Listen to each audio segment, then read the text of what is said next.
بسم اللہ الرحمن الرحیم نحمده ونصلی علی رسولہ الکریم اما بعد۔ آج قرآن کریم کے 18ویں پارے کا خلاصہ ہے، جس کی پہلی سورت سورۃ المؤمنون 118 آیات اور 6 رکوعات پر مشتمل ہے۔ اس سورت کی ابتدا میں اللہ تبارک و تعالی نے وہ بنیادی صفات ذکر فرمائی ہے جو مسلمانوں میں پائی جانی چاہیے۔ حضرت عمر رضی اللہ تعالی عنہ کی روایت ہے کہ آپ علیہ الصلاۃ والسلام کا ارشاد مبارک ہے کہ اس سورت کی پہلی 10 آیات میں جو صفات ذکر کی گئی ہے، اگر کوئی شخص وہ ساری صفات اپنے اندر پیدا کر لے تو وہ سیدھا جنت میں جائے گا۔ اس لیے اس سورت کا نام مؤمنون ہے، یعنی وہ سورت جو یہ بیان کرتی ہے کہ مسلمانوں کو کیسا ہونا چاہیے۔ ایک مرتبہ حضرت عائشہ صدیقہ رضی اللہ تعالی عنہا سے پوچھا گیا کہ آپ علیہ الصلاۃ والسلام کے اخلاق اور اوصاف کیسے تھے۔ اس کے جواب میں حضرت عائشہ صدیقہ رضی اللہ عنہا نے سورہ مؤمنون کی یہ ابتدائی آیات تلاوت فرما کر کہا، یہ سب حضور علیہ الصلاۃ والسلام کے اوصاف تھے۔ سورت کا بنیادی مقصد انسان کو اس کی اصلیت کی طرف متوجہ کر کے اس بات پر غور و فکر کی دعوت دینا ہے کہ اس کے دنیا میں آنے کا مقصد کیا ہے اور بالآخر مرنے کے بعد جو زندگی آنی ہے اس میں انسان کا انجام کیا ہوگا۔ چنانچہ سورت کی ابتدائی آیات میں مؤمنوں کی کردار سازی کے لیے وہ بنیادی 7 صفات ذکر کی گئی ہے جن کی وجہ سے وہ جنت الفردوس کے مستحق ہوں گے۔ وہ بنیادی صفات پہلے نمبر پر فرمایا قد افلح المؤمنون، ایمان والے کامیاب ہو گئے، الذین هم فی صلاتهم خاشعون، پہلی صفت یہ ہے کہ وہ نماز میں خشوع یعنی اللہ کے سامنے عاجزی اور خوف کے ساتھ کھڑے ہوتے ہیں۔ دوسری صفت والذین هم عن اللغو معرضون، وہ لغو چیزوں سے اعراض کرتے ہیں، ایسے قول و فعل کو لغو کہا جاتا ہے جس میں کوئی فائدہ نہ ہو۔ تیسری صفت والذین هم للزکاة فاعلون، کے کامل طریقے سے زکوٰۃ ادا کرتے ہیں، گویا وہ حقوق اللہ کے ساتھ حقوق العباد کا بھی خیال رکھتے ہیں۔ چوتھی صفت والذین هم لفروجهم حافظون، اپنی شرمگاہوں کی حفاظت کرتے ہیں، وہ زنا اور فحش کاموں سے اپنے آپ کو بچا کر رکھتے ہیں۔ پانچویں اور چھٹی صفت والذین هم لاماناتهم وعہدهم راعون، کہ وہ امانتوں کی حفاظت کرتے ہیں اور وعدوں کا پاس رکھتے ہیں، یعنی وعدوں کو پورا کرتے ہیں۔ ساتویں صفت والذین هم علی صلواتهم یحافظون، کہ وہ نمازوں کی حفاظت کرتے ہیں، وقت کا بھی لحاظ رکھتے ہیں اور ارکان اور آداب کی بھی رعایت کرتے ہیں۔ یہ وہ 7 صفات ہے کہ جس مومن مرد اور عورت میں یہ صفات پائی جائے وہ جنت میں جانے کا مستحق ہوگا۔ اولئک هم الوارثون الذین یرثون الفردوس هم فیہا خالدون، کہ اللہ انہیں جنت الفردوس میں داخل کرے گا۔ اللہ ہم میں بھی یہ صفات پیدا فرمائے اور ہمیں بھی جنت الفردوس عطا فرمائے۔ اس کے بعد انسان کی تخلیق کا ذکر ہے کہ اللہ نے نطفے کو جمع ہوئے خون کو بوٹی اور بوٹی کو ہڈی کی صورت اللہ دیتا ہے، ہڈی پر گوشت چڑھاتا ہے، اور اس سب کے بعد تیار شدہ جسم میں اللہ روح ڈال کر انسان کی تخلیق کو مکمل کر دیتا ہے۔ فتبارک اللہ احسن الخالقین، بلا شبہ اللہ بہترین خالق ہے۔ دوسرے رکوع میں حضرت نوح علیہ الصلاۃ والسلام کا واقعہ ذکر ہے کہ انہوں نے قوم کو اللہ کی بندگی کی دعوت دی۔ قوم کے سرداروں نے اعتراض کیا ما ھذا الا بشر مثلکم، کہ حضرت نوح علیہ الصلاۃ والسلام محض ایک انسان ہے اور ایک انسان کیوں کر اللہ کا رسول ہو سکتا ہے۔ انہوں نے حضرت نوح علیہ الصلاۃ والسلام کو مجنون قرار دینے کی گستاخی کی۔ طویل عرصے تک سرداران قوم کی یہ گستاخیاں جاری رہی۔ بالآخر اس قوم پر اللہ کی طرف سے طوفان کی صورت میں عذاب آیا۔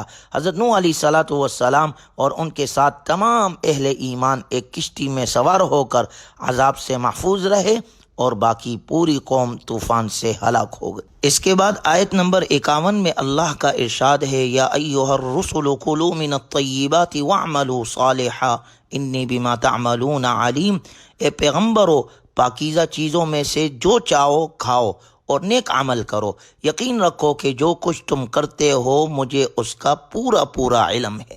گویا انبیاء اکرام علیہم الصلاۃ والسلام کے ذریعے سے قیامت تک کے انسانوں کو حکم دیا جا رہا ہے کہ پاکیزہ رزق کھاؤ، حلال کھاؤ، حرام سے اپنے آپ کو بچاؤ، کیونکہ حرام کمائی انسان کو نیکیوں سے محروم کر دیتی ہے۔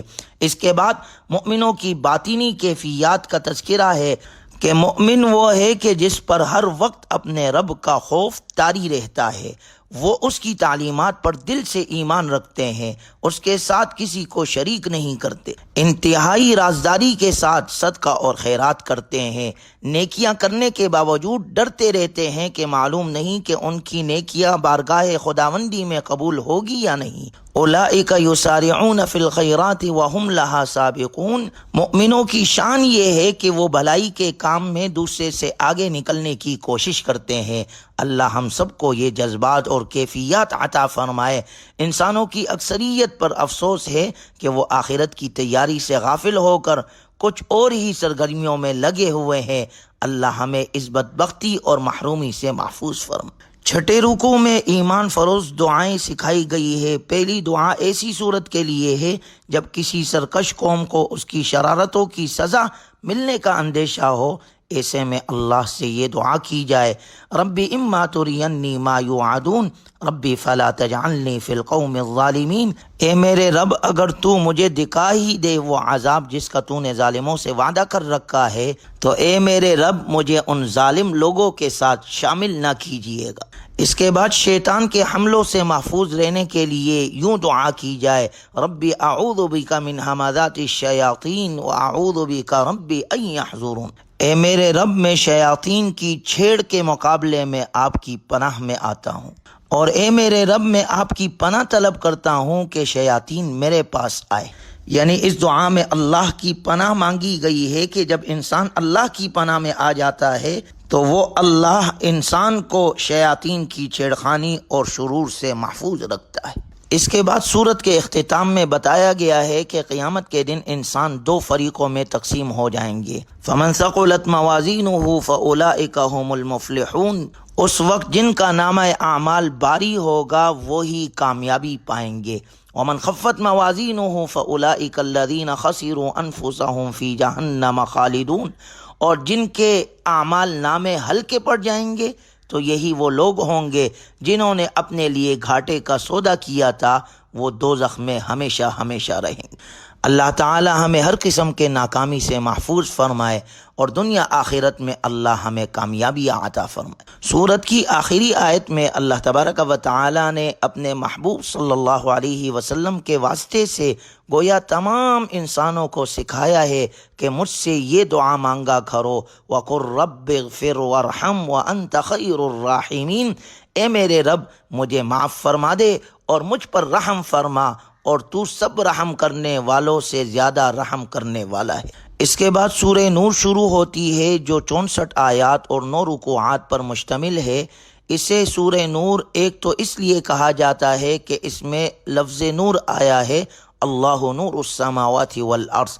دوسری وجہ یہ ہے کہ اس سورت میں ایسے آداب و فضائل اور احکام اور قواعد بیان کیے گئے ہیں جو اجتماعی زندگی کی راہ کو منور اور روشن کر دیتے ہیں۔ اس صورت مبارکہ میں زیادہ تر ایسے احکام مذکور ہے جو عفت اور عصمت سے تعلق رکھتے ہیں۔ اس صورت مبارکہ کا مرکزی موضوع معاشرے میں بے حیائی اور فاحشی کو روکنے اور عفت و عصمت کو فروغ دینے کے لیے ضروری ہدایات اور احکام دینا ہے۔ ماقبل سورہ مومنون کی جو خصوصیات بیان فرمائی گئی تھی ان میں سے ایک اہم خصوصیت یہ تھی کہ ایمان والے وہ ہیں جو اپنی شرمگاہوں کی حفاظت کرتے ہیں، یعنی وہ معاشرے میں باعزت اور پاک دامنی کی زندگی گزارتے ہیں۔ اس صورت مبارکہ میں اللہ تبارک و تعالی نے زندگی گزارنے کے اصول، آداب اور احکام کا ذکر کیا ہے۔ سب سے پہلا حکم اللہ نے زانیوں سے متعلق ذکر فرمایا، الزانیۃ والزانی فاجلدوا کل واحد منہما 100 جلدہ، کہ زنا کرنے والا مرد اور زنا کرنے والی عورت اگر غیر شادی شدہ ہو تو ان کی سزا 100 کوڑے ہیں جو کہ قرآن میں مذکور ہے، اور اگر یہ زنا کرنے والے شادی شدہ ہو تو ان کی سزا رجم ہے جو متواتر احادیث میں بیان ہوئی۔ اس کے بعد زانیوں کے بارے میں ایک عمومی رویہ یہ بتایا گیا ہے کہ انہیں شریک زندگی بنانے کے لیے وہی لوگ آمادہ ہوتے ہیں جو خود بھی زانی اور بدکار ہوتے ہیں۔ اللہ ہماری حفاظت فرمائے۔ اس کے بعد تیسرا حکم حد قذف کا ہے، والذین یرمون المحصنات ثم لم یأتوا بأربعة شہداء فاجلدوہم 80 جلدہ۔ اور جو لوگ کسی عاقل بالغ پاک دامن مرد یا عورت پر زنا کی تہمت لگائے اور پھر 4 گواہ نہ پیش کر سکے تو ایسے انسان کی سزا 80 کوڑے ہیں جو اسے لگائے جائیں گے۔ چوتھا حکم لعان کا ہے جو کہ میاں بیوی کے ساتھ خاص ہے، والذین یرمون ازواجہم ولم یکن لہم شہداء الا انفسہم فشہادۃ احدہم 4 شہادات باللہ، کہ اگر شوہر اپنے بیوی پر زنا کی تہمت لگائے مگر اس کے پاس 4 گواہ نہ ہو تو وہ دونوں ایک دوسرے پر لعنت کریں گے اور پھر ان کے درمیان جدائی کر دی جائے گی۔ 5ویں حکم کے طور پر قصہ افک بیان کیا گیا ہے۔ افک کے معنی جھوٹ اور بہتان ہے۔ یہ حکم اس وقت نازل ہوا جب سیدہ عائشہ صدیقہ رضی اللہ تعالی عنہا پر بعض منافقین نے بہتان لگایا۔ یہ بہت بڑا بہتان تھا جو بہت بڑی ہستی یعنی رسول اللہ صلی اللہ علیہ وسلم کی زوجہ مطہرہ اور مسلمانوں کی روحانی ماں پر لگایا گیا تھا۔ اللہ تبارک و تعالی نے سورہ نور کے دوسرے رکوع کی 10 آیات میں اس واقعے کا ذکر فرمایا۔ ان آیات میں منافقین کی مذمت ہے، مسلمانوں کو تنبیہ ہے کہ آئندہ کبھی بھی اس قسم کی بہتان تراشی میں حصہ دار نہ بنے، اور حضرت عائشہ صدیقہ رضی اللہ تعالی عنہا کی پاک دامنی کا اعلان فرمایا گیا۔ تاریخ انسانی میں یہ پہلی بار ہوا ہے کہ کسی شخصیت کی پاک دامنی کا اعلان بذریعہ وحی کیا گیا ہے۔ اسے حضرت عائشہ صدیقہ رضی اللہ تعالی عنہا کی خصوصیات میں شمار کیا جاتا ہے۔ اس کے بعد تیسرے رکوع میں اللہ تبارک و تعالی کا ارشاد مبارک ہے، یا ایھا الذین آمنوا لا تتبعوا خطوات الشیطان، اے ایمان والو تم شیطان کے پیچھے نہ چلو۔ وَمَن يَتَّبِعْ خُطُوَاتِ الشَّيْطَانِ فَإِنَّهُ يَأْمُرُ بِالْفَحْشَاءِ وَالْمُنکَرِ، اور اگر کوئی شخص شیطان کے پیچھے چلے تو شیطان تو ہمیشہ بے حیائی اور برائی کی تلقین کرے گا۔ اللہ تعالی ہمیں ہر قسم کے بے حیائی اور برائی سے محفوظ فرمائے، اس لیے کہ اللہ نے ذکر فرمایا ان الذین یحبون ان تشیع الفاحشہ۔ یاد رکھو کہ جو لوگ یہ چاہتے ہیں کہ ایمان والوں میں بے حیائی پھیلے، لہم عذاب علیم فی الدنیا والآخرہ، ان کے لیے دنیا اور آخرت میں دردناک عذاب ہے۔ غور کیا جائے تو بدقسمتی سے آج یہ بے حیائی کا جرم عام ہو گیا ہے۔ ہم اپنے گھروں میں ٹی وی، اخبارات اور جرائد کے ذریعے سے بے حیائی کی نشر و اشاعت میں حصہ لیتے ہیں۔ خواتین بے پردہ ہو کر، زیب و زینت اختیار کر کے اور بعض اوقات تو نیم عریاں لباس میں باہر نکل کر اس جرم کا ارتکاب کرتی ہے۔ کاروباری ادارے اشتہار کے ذریعے بڑے پیمانے پر بے حیائی پھیلانے کے مرتکب ہو رہے ہیں۔ آج کا میڈیا بڑے پیمانے پر اس جرم کا ارتکاب کر رہا ہے اور بے حیائی کو عام کر رہا ہے۔ حکومتی سطح پر اس جرم کی سرپرستی کی جا رہی ہے۔ اللہ ہمیں شرم و حیا کی پاکیزہ زندگی نصیب فرمائے۔ حیا اور پاک دامنی کے ساتھ اللہ ہمیں عمل صالح کرنے والا بنائے۔ بے حیائی اور برے عمل سے اور برے لوگوں سے اور برے صحبتوں سے اللہ ہمیں ہمارے نسلوں کو محفوظ فرمائے۔ اس کے بعد سورہ نور کے 4 رکوع میں گھر میں داخل ہونے کی اجازت اور آداب کے بارے میں ذکر ہے۔ یا ایھا الذین آمنوا لا تدخلوا بیوتا غیر بیوتکم حتی تستأنسوا وتسلموا علی اہلہا، اے ایمان والو اپنے گھروں کے سوا دوسرے کے گھروں میں اس وقت تک داخل نہ ہو جب تک اجازت نہ لے لو اور ان میں بسنے والوں کو سلام نہ کر لو۔ ذالکم خیر لکم ان کنتم تعلمون، یہی طریقہ تمہارے لیے بہتر ہے، امید ہے کہ تم خیال رکھو گے۔ لیکن اس کے ساتھ اس بات کی وضاحت کر دی، لیس علیکم جناح ان تدخلوا بیوتا غیر مسکونۃ فیہا متاع لکم، تمہارے لیے اس میں کوئی گناہ نہیں ہے کہ تم ایسے گھروں میں اجازت لیے بغیر داخل ہو جن میں کوئی رہتا نہ ہو اور ان سے تمہیں فائدہ اٹھانے کا حق ہو۔ مثال کے طور پر مسافر خانے ہو گئے، ایئرپورٹ ہو گیا، ہوٹل کے بیرون حصے، ہسپتال، ڈاک خانے، پارک یا اس طرح مساجد وغیرہ، یہ وہ جگہ ہیں جہاں سے انسان فائدہ بھی اٹھاتے ہیں، اور ایسی جگہوں میں جانے کے لیے اجازت کی ضرورت نہیں ہے، یہاں سب کے لیے اجازت ہوتی۔ اس کے بعد اگلی آیات میں مؤمن مردوں اور مؤمن عورتوں کو حکم ہے، قل للمؤمنین یغضوا من ابصارہم، مؤمن مردوں سے کہہ دو کہ وہ اپنی نگاہیں نیچے رکھے، ویحفظوا فروجہم، اور اپنی شرمگاہوں کی حفاظت کرے، ذالک ازکی لہم، یہی ان کے لیے پاکیزہ ترین طریقہ ہے، وقل للمؤمنات یغضضن من ابصارہن ویحفظن فروجہن، اور مؤمن عورتوں سے کہہ دو کہ وہ اپنی نگاہیں نیچے رکھے اور اپنی شرمگاہوں کی حفاظت کرے، وَلَا يُبْدِينَ زِينَتَهُنَّ إِلَّا مَا ظَهَرَ مِنْهَا وَلْيَضْرِبْنَ بِخُمُرِهِنَّ عَلَى جُيُوبِهِنَّ، اور مسلمان عورتیں اپنی سجاوٹ کو کسی پر ظاہر نہ کرے اور اپنی اوڑھنیوں کے آنچل اپنے گریبانوں پر ڈال لیا کرے۔ سجاوٹ سے مراد جسم کے وہ حصے ہیں جن پر زیور پہنا جاتا ہے یا خوشنما کپڑے پہنے جاتے ہیں، لہٰذا اس آیت مبارکہ نے عورتوں کو یہ حکم دے دیا کہ وہ غیر محرم مردوں کے سامنے اپنا پورا جسم کسی ایسی چادر یا برقعے سے چھپائے جو ان کے سجاوٹ کے مقامات کو چھپا لے۔ وَلَا يُبْدِينَ زِينَتَهُنَّ إِلَّا لِبُعُولَتِهِنَّ أَوْ آبَائِهِنَّ، یہاں سے ان افراد کی فہرست ذکر کی جا رہی ہے کہ جن سے عورتوں کو پردہ کرنے کی ضرورت نہیں ہے، یعنی اپنے شوہر، اپنے والد، سسر، حقیقی بیٹے، بھائی، بھتیجے، بانجے، ان سے عورتوں کے لیے پردہ نہیں ہے۔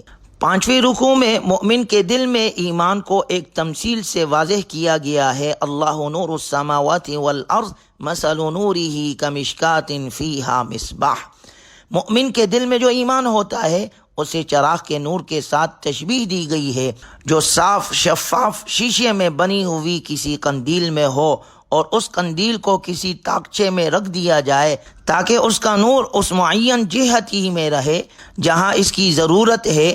اس چراغ میں جو تیل استعمال ہوا ہے وہ تیل زیتون کے مخصوص درخت سے حاصل شدہ ہے، اس تیل میں ایک ایسی چمک ہے کہ بغیر آگ دکھائی ہی چمکتا دکھائی دیتا ہے۔ یہی حال مؤمن کے دل کا ہے کہ وہ حصول علم سے قبل ہی ہدایت پر عمل پیرا ہوتا ہے، پھر جب علم آ جائے تو نور علی نور کی صورت ہو جاتی ہے۔ گویا نور ایمان دو نوروں کا مجموعہ ہے، نور فطرت اور نور وحی۔ جن لوگوں کا باطن نور ایمان سے منور ہو چکا ہو وہ صبح اور شام اللہ کا ذکر کرتے ہیں، ان کی تجارت انہیں اللہ کے ذکر، نماز اور زکوٰۃ سے غافل نہیں کرتی۔ اللہ ان کے اعمال کا نہ صرف بہترین بدلہ دے گا بلکہ اپنے فضل سے مزید بھی نوازے گا۔ اس کے مقابلے میں اللہ نے اہل باطل کے لیے 2 مثالیں بیان فرمائی ہے۔ نمبر 1 مثال ان کے اعمال کی ہے جنہیں وہ اچھا سمجھتے ہیں، ان کے اعمال کی مثال سراب جیسی ہے، جیسے پیاسا شخص دور سے سراب کو پانی سمجھ بیٹھتا ہے لیکن جب قریب آتا ہے تو وہاں پانی کا نام و نشان بھی نہیں ہوتا۔ یہی حال کافر کا ہے کہ وہ اپنے اعمال کو نافع سمجھتا ہے لیکن جب موت کے بعد اللہ کے سامنے پیش ہوگا تو وہاں کچھ بھی نہیں ہوگا، اس کے اعمال غبار بن کر اڑ چکے ہوں گے۔ دوسری مثال او کظلمات فی بحر اللجی یغشاہ موج من فوقہ موج من فوقہ سحاب، کہ ان کے اعمال کی مثال ایسی ہے جیسے گہرے سمندر میں پہلے ہوئے اندھیرے کہ سمندر کو ایک موج نے ڈھانپ رکھا ہے جس کے اوپر ایک اور موج ہو اور اس کے اوپر بادل۔ کافروں کے ان عقائد کو سمندر کے تہ بتہ تاریکیوں کے ساتھ تشبیہ دی گئی ہے، جہاں انسان کو اور تو اور اپنا ہاتھ تک دکھائی نہیں دیتا۔ یہی حال کافر کا ہے جو کفر اور ضلالت کی تاریکیوں میں سرگردہ رہتا ہے۔ سورت کے 8ویں رکوع میں اجتماعی اور معاشرتی زندگی، گھر کے اندر کے پردے کا بیان کیا گیا ہے۔ یا ایھا الذین آمنوا لیستأذنکم الذین ملکت ایمانکم والذین لم یبلغوا الحلم منکم 3 مرات من قبل صلاة الفجر وحین تضعون ثیابکم من الظہیرة ومن بعد صلاة العشاء۔ چھوٹے بچوں اور گھر میں رہنے والے غلاموں، لونڈیوں یا آج کل کے دور میں کام کرنے والے خادمین کے بارے میں حکم ہے کہ وہ نماز فجر سے پہلے، نمبر 2 دوپہر کے قیلولے کے وقت، اور نمبر 3 نماز عشاء کے بعد اگر تمہارے خلوت والے کمرے میں داخل ہو تو اجازت لے کر داخل ہو، کیونکہ ان تینوں اوقات میں عام طور پر عمومی لباس اتار کر نیند کا لباس پہن لیا جاتا ہے۔ اس کے ساتھ دوسرا حکم وَإِذَا بَلَغَ الْأَطْفَالُ مِنْكُمُ الْحُلُمَ فَلْيَسْتَأْذِنُوا كَمَا اسْتَأْذَنَ الَّذِينَ مِنْ قَبْلِهِمْ۔ دوسرا حکم یہ ہے کہ بچے جب بالغ ہو جائے تو دوسرے بالغ افراد کی طرح ان پر بھی لازم ہے کہ وہ جب بھی گھر میں آئے تو اجازت لے کر یا کسی بھی طریقے سے اپنی آمد کی اطلاع دے کر آئے، مثال کے طور پر کھانس کر یا پاؤں کی آہٹ پیدا کر کے یا آج کل گھنٹی بجا کر گھر میں داخل ہو۔ اگلی آیت میں اللہ کا ارشاد ہے فَإِذَا دَخَلْتُمْ بُيُوتًا فَسَلِّمُوا عَلَىٰ أَنفُسِكُمْ تَحِيَّةً مِّنْ عِندِ اللَّهِ مُبَارَكَةً طَيِّبَةً۔ جب تم گھروں میں داخل ہو تو اپنے لوگوں کو سلام کیا کرو کہ یہ ملاقات کی وہ بابرکت پاکیزہ دعا ہے جو اللہ کی طرف سے آئی۔ گویا سورہ نور کے اندر ان احکامات کا ذکر ہے جو انسان کی معاشرتی زندگی سے تعلق رکھتے ہیں۔ اس صورت مبارکہ کا مرکزی موضوع معاشرے میں بے حیائی اور فاحشی کو روکنا اور عفت اور عصمت کو فروغ دینے کے لیے ضروری ہدایات اور یہ احکامات بیان کیے گئے ہیں۔ اللہ تبارک و تعالی ہمیں قرآنی تعلیمات کو اپنانے والا اور قرآنی احکامات پر عمل کرنے والا بنائے۔ وآخر دعوانا ان الحمد للہ رب العالمین۔